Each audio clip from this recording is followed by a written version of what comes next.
will I give this land. And there built he an altar unto the Lord, who appeared unto him. And he removed from thence unto a mountain on the east of Bethel, and pitched his tent, having Bethel on the west, and Hai or Ai on the east. And there he built an altar unto the Lord, and called upon the name of the Lord. Chapter 13, verse 18. Chapter 13, verse 18.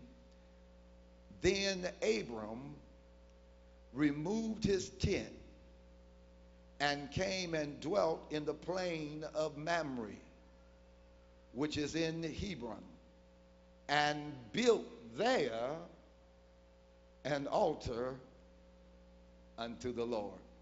You may be seated in the presence of the Lord.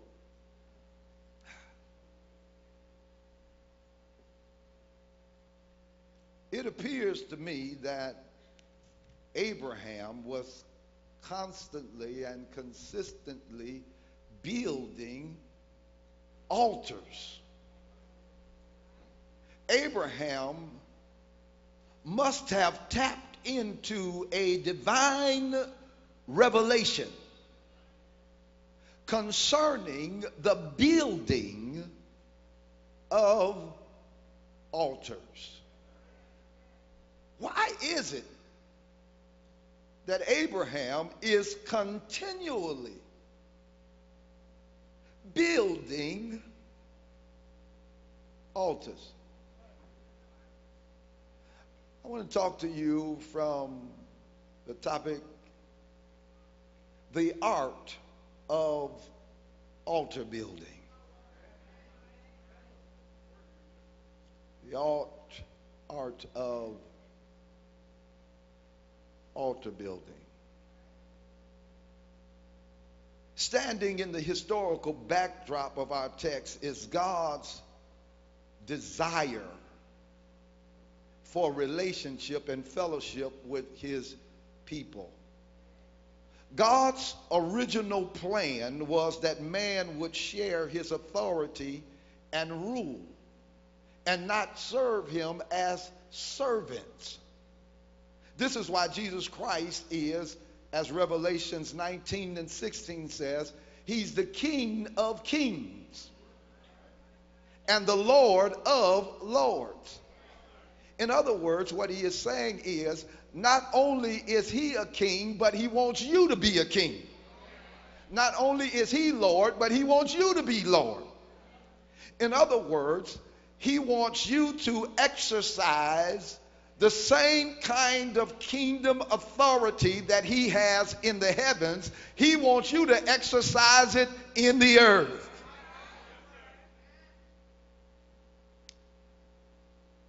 God was interested in a completely different kind of relationship than we normally think of when we talk about a king.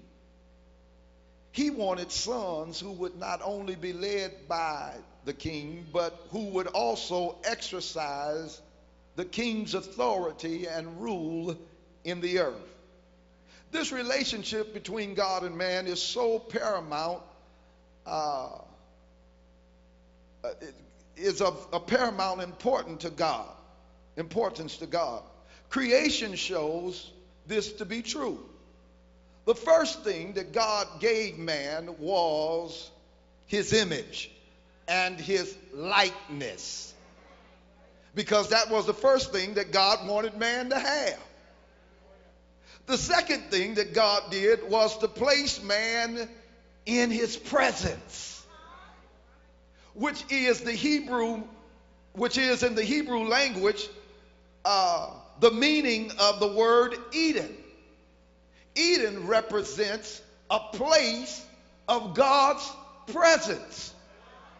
An extended definition of Eden says that not only is Eden a place or a spot or a place of God's presence, but it is also a place of pleasantness. The word Eden means pleasant. Therefore, God's greatest desire was that man would act like him and live with him. In the scriptures, the word Eden refers to a place of God's presence. In Isaiah 51:3, it describes Eden as a place of God's presence. So God gave man his nature and then put him in his presence. These were God's priorities. God did not establish reverent patterns, pious traditions, or religious activities in the Garden of Eden. There was simply a relationship between God and man. You see, my brothers and sisters, God is not interested in religion. God is interested in relationship. That's really the difference between Saul and David. David was interested in power and prestige, but David was interested in relationship. And so we hear David said in the 51st Psalm, Lord, you can take my family, you can take my house, you can take my car, you can take my barn, you can take the cows in the barn. But Lord, whatever you do, don't take your spirit. Don't take your presence away from me. There's a lot of things that we can allow the enemy to take from us. The enemy took some things from Job. How many of you know the enemy will steal some stuff from you? But the secret is, the old folk had a good understanding, because they said, this joy that I have. Say the world didn't give it, so the world can't take it. Y'all ain't gonna pray for me today. The enemy is constantly trying to take your joy. He's constantly trying to take your peace. The Bible expresses the threefold mission of and purpose of the devil. He says that the devil comes to steal, to kill, and destroy.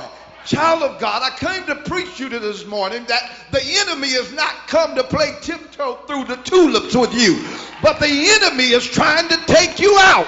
The enemy is trying to destroy you. He's trying to take away your peace. He's trying to rob you of your joy. He's trying to steal.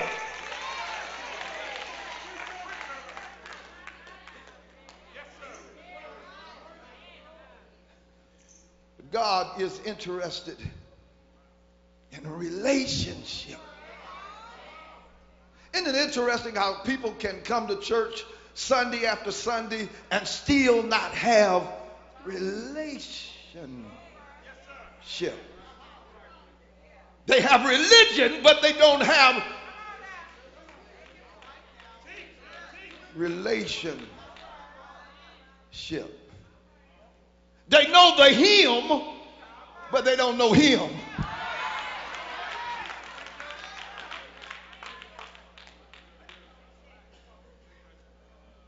God is interested in relationship. God's greatest desire and man's deepest need is to share an enduring spirit-to-spirit relationship. And so in order to do this, we must understand that there is